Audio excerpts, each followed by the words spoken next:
My Beat. From Times Square to Columbus Circle. The gaudiest, the most violent, the lonesomest mile in the world. Broadway Is My Beat with Larry Thor as Detective Danny Clover.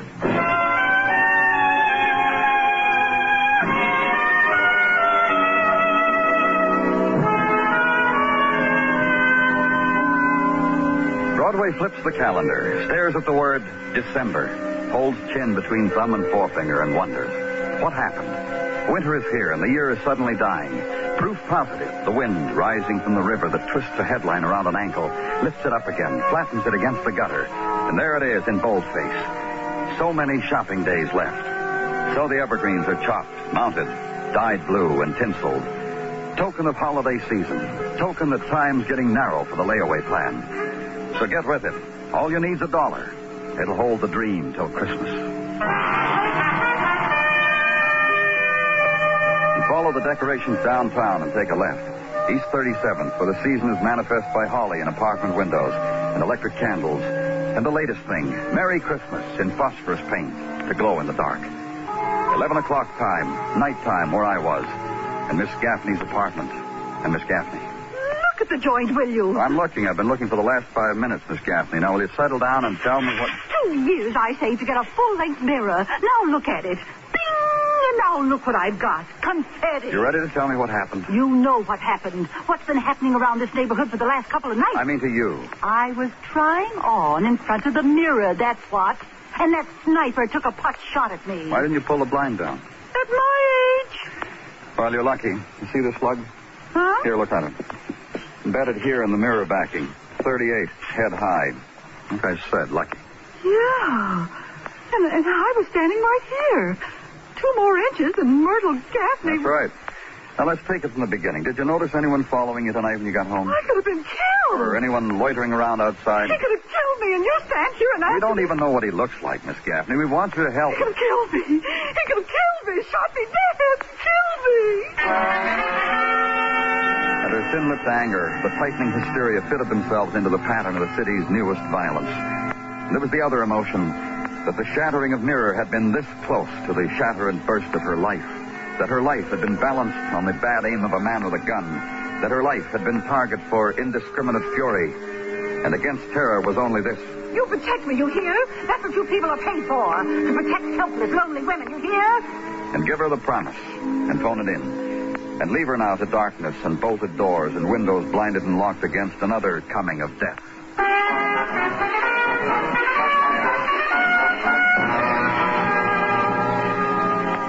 And walk this winter streets to where a room is, and hot plate, and minute coffee. And for a while after that, wander the narrow room. And for a while after that, sleep. And next day at headquarters is used in attendance at lineups where Miss Gaffney can identify no one. In marking areas on a map, trying to plot the boundaries of a sniper's violence. The cultured calm of the woman on the phone who was very definite she was next on the sniper's list, but was unafraid. And suddenly there's quick winter twilight, and the comment upon it by Detective Muggavan. Look at him, Danny. Millions running home to a hot supper and take what eats you out on the kids. A way to live, huh? Yeah, it is. Me? My life is suddenly mixed up with panicky ladies who've had pot shots taken at them. That Lois Stewart over on West 30, for instance. You've already told me about her. She wrote me a little poem how her life was really contained in that flower vase the sniper shot to pieces in her flat. She even wrote it down for me. Here, I'll read it. You've already read it to me. Will you take the reaction of this Lois Stewart and pose it against the reaction of Mrs. B. Morrison, West 32nd? Did I tell you about her? No, but I'll read it in your report. This one cried a lot. Hung on to me. She was putting in a light bulb, she told me, when wham, through the window the sniper shot the bulb, right? I'll get it then. Lieutenant Clover's office, Detective Muggavan. Yeah. Yeah, where? 2126. Got it. Maybe this time, Danny. Maybe this time what? 3-4 people spotted a guy running across the roof, apartment house 2126 West 39. Guy was carrying a rifle. Let's go.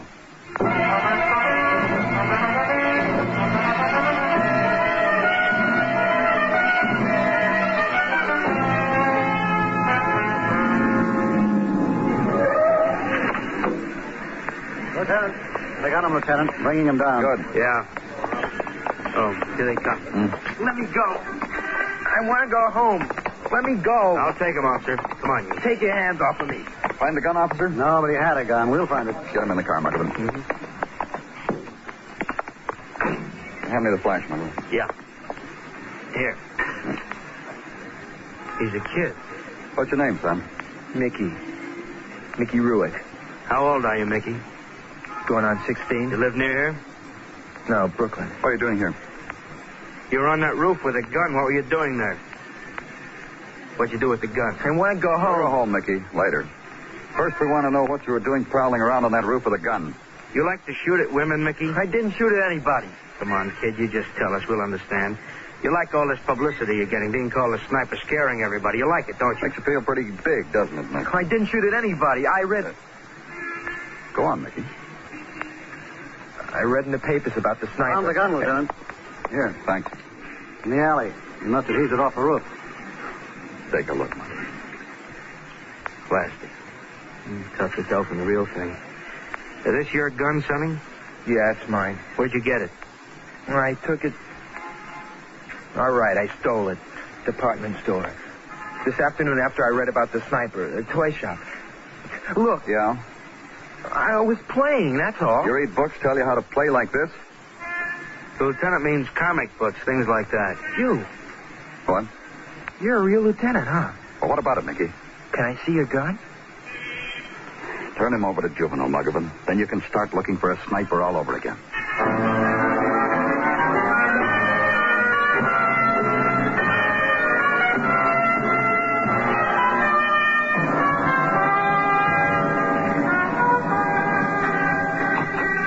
Danny, it's all right I disturbed you for a minute. Come on in, Dr. Sinsky.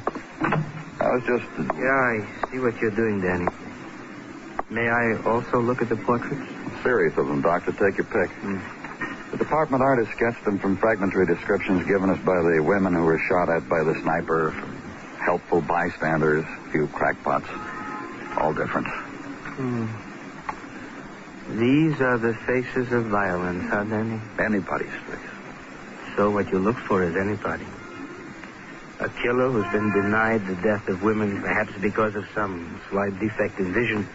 Perhaps because his family didn't buy him the eyeglasses he needed when he was a child. Whatever it is that's kept him from killing, let's not knock it on Dr. Sinsky. I don't know how to apologize for my feeble attempts at irony, Danny. I forget it. Yeah, I'll try to do that. I heard Detective Muggavan brought in a boy to juvenile, the boy prowling rooftops with a plastic gun. Uh-huh. How old was he, Danny? I'm going on 16, he said. A boy. A child. And images of a world behind window shades and hatred for it. This sniper, Danny. And what about him? Find a man whose face matches an artist's sketch and then look behind it and underneath it. And remember another child who prowled rooftops with a plastic gun. Mrs. Sinsky, Danny? Oh, what is it, Gino? That sniper chap. Yeah? He's at it again. House 1843 East 39. Just came in over the phone. Also? Also what, Gino? This time, he didn't miss. Any comment, Doctor? Any observation care to make on how we're really dealing with a frustrated child? How we should treat him? No. No comment, Danny. In that case, get me a squad car, Gino.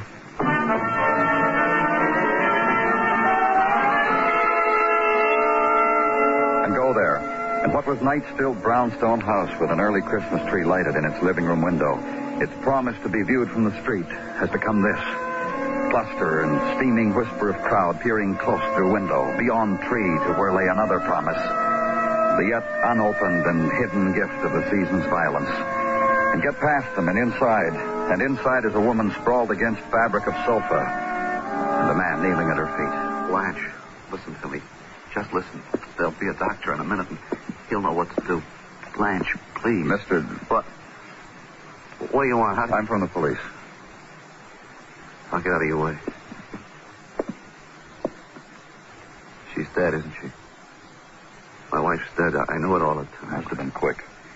Where the bullet struck just above the eye. Had to be quick. Oh, wait a minute. I want to let them know. I want to let those people outside know. She's dead. That's what you're waiting for, isn't it? She's dead. Wait, I'll show you. Now you can have a good look.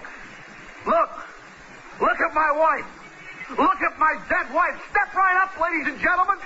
Step right up and see this.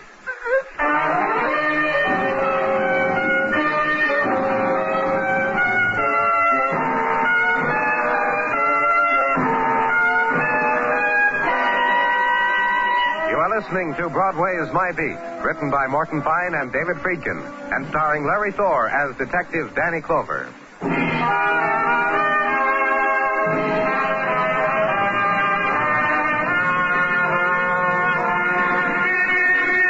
The merry holidays begin their swift curve into the canyon street, and Broadway rushes the season. Against the distant cry of on dancer, on prancer, the sleek dancers, the eager prancers bargain for the sprig of mistletoe, buy it, hang it in the doorway. Under it strike the holiday pose, and watch the winter women walk by, the scented fur hugged close, December wind rippling it against their cheeks, their mouths.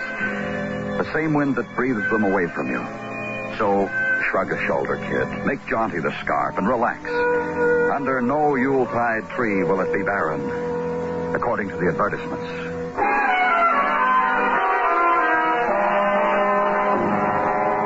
And where I was, winter's night flowing through newly shattered window into a room where mantelpiece was simulated marble, where fireplace was 3 gas logs neatly arranged, never consumed, where furniture was draped with embroidered fringed cloth.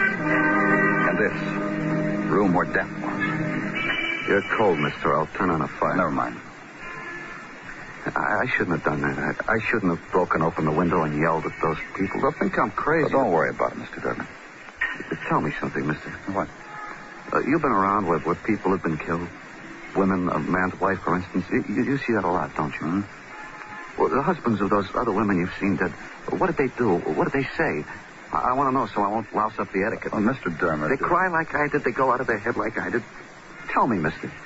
You really need to know. No, I got all I need to know. A little while ago, I had a wife. Now I got a memory. Blanche.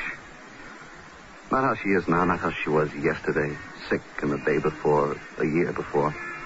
But how Blanche was when she was young, when she was a girl. I should thank him. I should thank her killer. He left me remembering a girl. Tell me how it happened, Mr. Dermot. Well, you know it happened. The sniper, he finally got a bullseye. My wife. Were you here in this room with her? Yeah, I was here in the room with her. Did you notice anything? Hear anything? I was in this room with Blanche. We were talking over who to give presents to this year, who we were going to get presents from. Did you see anyone outside? Did anyone follow you home? I'll run the evening down for you. 6 o'clock, I got home from work. 6:30, Blanche put dinner on the table like she did every night. We eat, we talk. Then she clears the table, washes the dishes. I go to the living room, sit in my chair, and read. Then I help her change into her nightgown and robe, and she comes in here with her embroidery, and we talk or we don't talk, depending on how she felt that day. Tonight was different. Tonight she felt good. And then she got killed. You understand, Mr. Dermot? You understand why? No. I'm dense. I understand nothing. I don't understand how a crazy killer roams around loose when we got a smart police force like you. I don't understand why Blanche is dead. Do something for me, huh, mister? What? Leave me alone for a minute so I can figure it out, huh?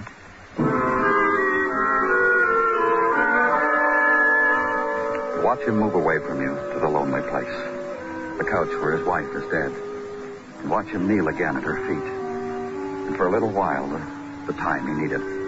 Go to the door, whisper to the official intruders. They understand. It gives them the interval to adjust focus on cameras, to test with current wit the spring and snap of steel tape, to smooth and make neat the folds of shroud. Then their spill into the room, and the man's instant is gone. So leave there and go home.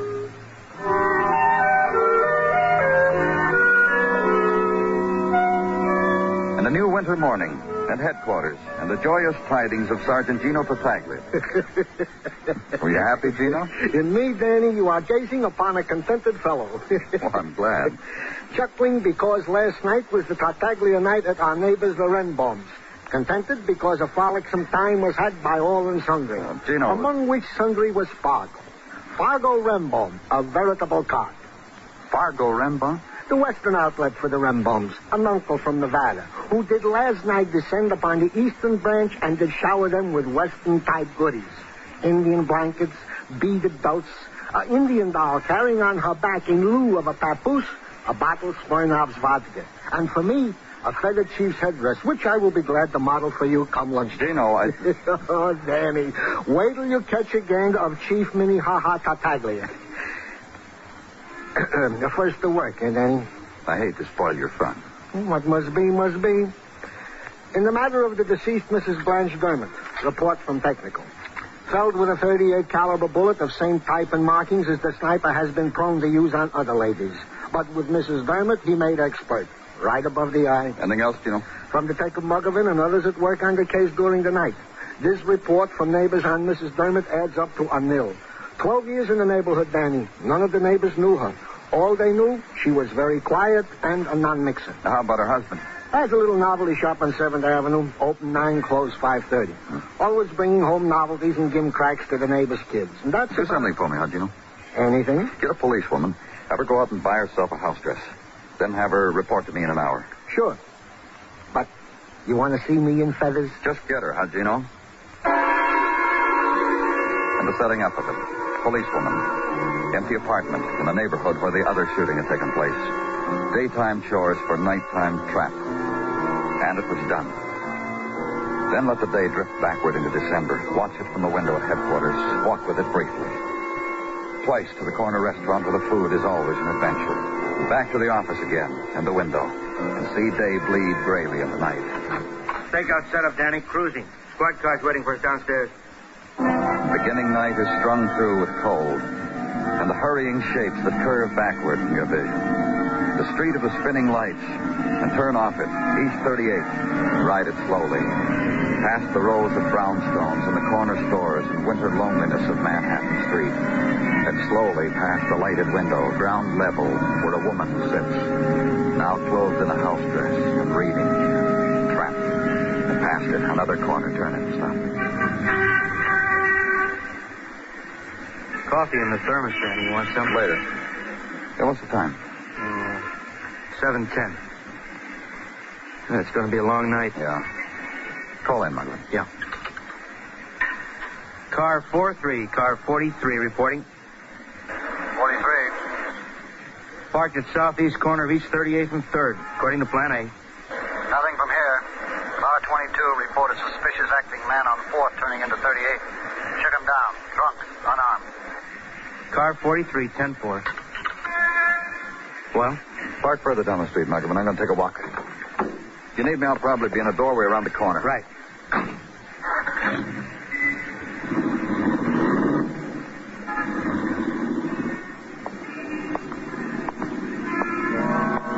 Past the lighted window again. And the woman in the house dress. Policewoman. Reading. Cross the street and watch her. She gets up, frames herself against the light, stares the night.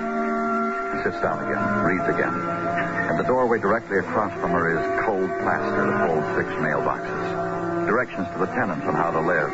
And things to do in case of a bomb attack, illustrated. And in a while, a young woman comes up the steps, cloth coat around her waitress uniform, looks into an empty mailbox, looks emptily at you, goes into the house, trails echo of footsteps. And later a man leaves the house, checks his pockets and goes off happy. Watch him walk down the street. The squad car picks him up, trails him, drops him. And night becomes 9 o'clock. And the woman across the street sits, reads. Gets up, walks around the room, sits, reads. And the 9 o'clock wind holds all the cold of the hours before and fills the street. And gusts of it break off and run into doorways, wrap themselves around people who wait there. And the light from the squad car blinks into the night and screams at it. Muggavan?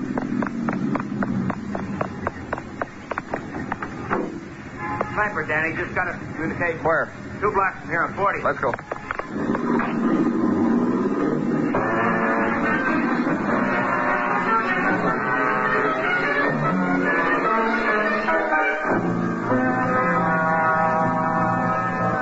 Come on, honey.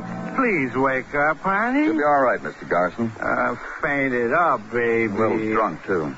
So what? You want to tell me what happened, Mr. Garson? Look at her lying there. She was there in bed when she was shot at, right? Poor baby. Wait till she wakes up and finds out she was shot at by the sniper.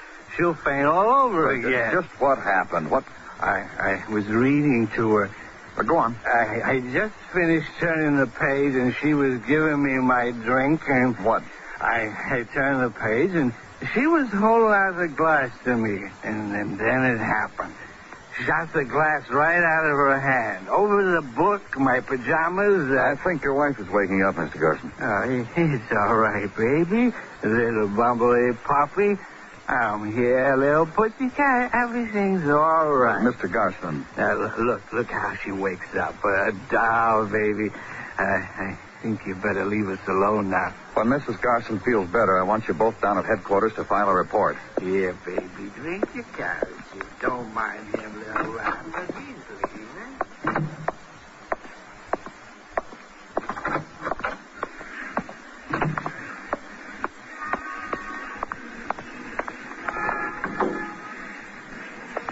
Well? Shot came from the alley, through the bedroom window. The woman was in bed. Sniper shot a glass out of her hand. Lucky. Is she?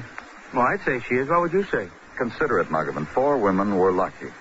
The 5th was killed. Think about it. Well, I just told you. Reverse it. Think about it the other way. Yeah. So let's make a call, shall we?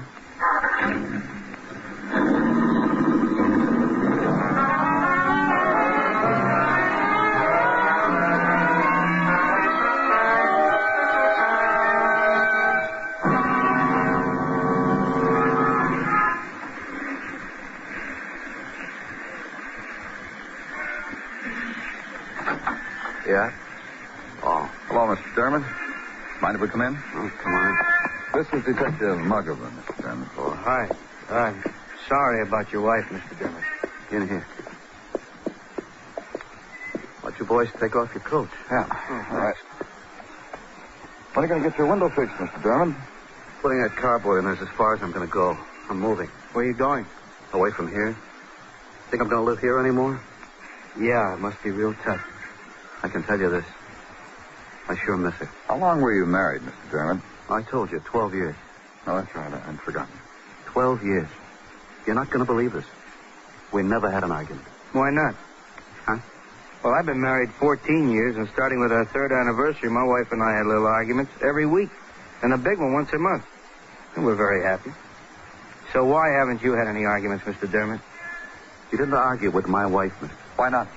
She'd get upset. Oh, that's right. I'd forgotten. You forgot what? That your wife was a sickly woman. You been checking on me? What was the matter with your wife? I asked you a question. You been checking on me? But what do you keep in this drawer, Mr. Dermot? Hey, dog. Knitting stuff. Just that, Danny. What's the big idea of opening that drawer? A lot of knitting in there. Your wife like to knit? You just don't open any drawers without permission, you hear? Yeah, she likes to knit. She likes to crochet and tat and hook ruck. So what difference does that make? She must have had a lot of time on her hands. Well, what if she did? Well, hey, now, what's the matter with you? I don't want you going around opening things. What do you think? Nothing in here, Danny. A picture album, Christmas decoration.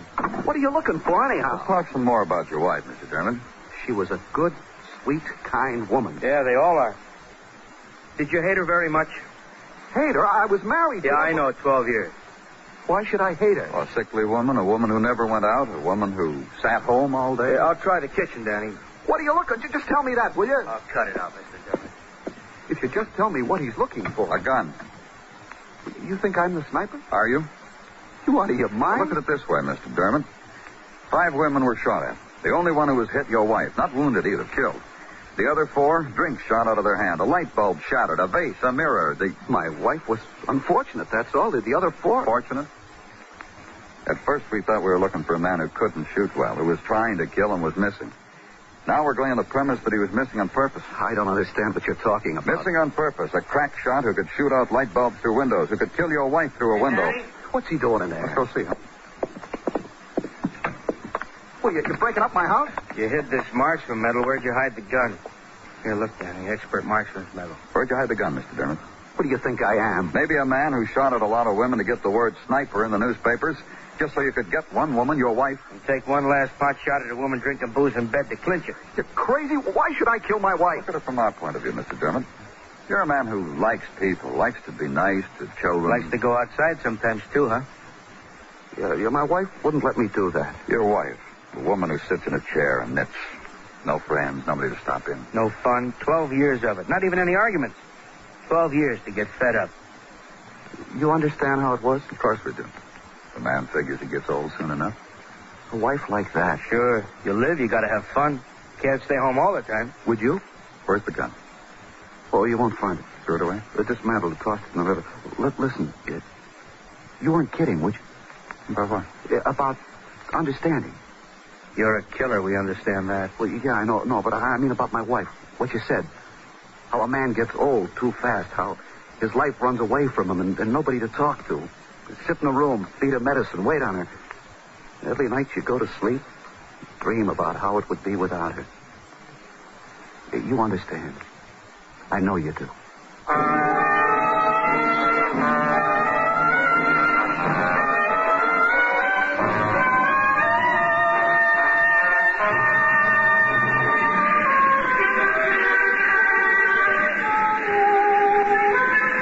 The time of winter, daytime leaves Broadway fast.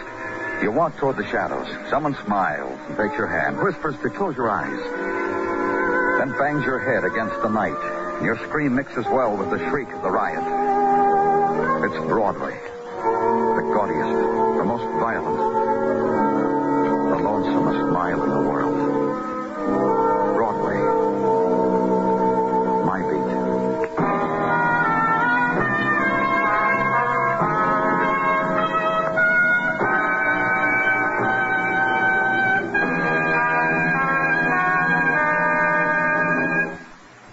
Broadway Is My Beat stars Larry Thor as Detective Danny Clover, with Charles Calvert as Tartaglia and Jack Kruschen as Muggavan.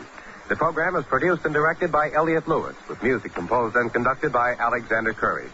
In tonight's story, High Averback was heard as Mr. Dermot.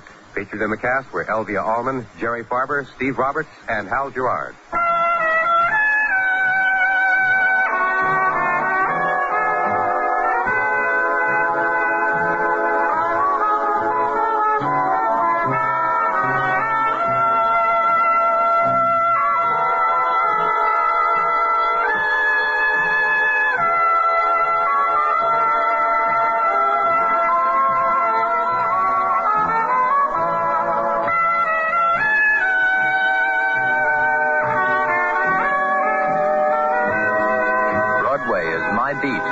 Come to you through the worldwide facilities of the United States Armed Forces Radio and Television Service.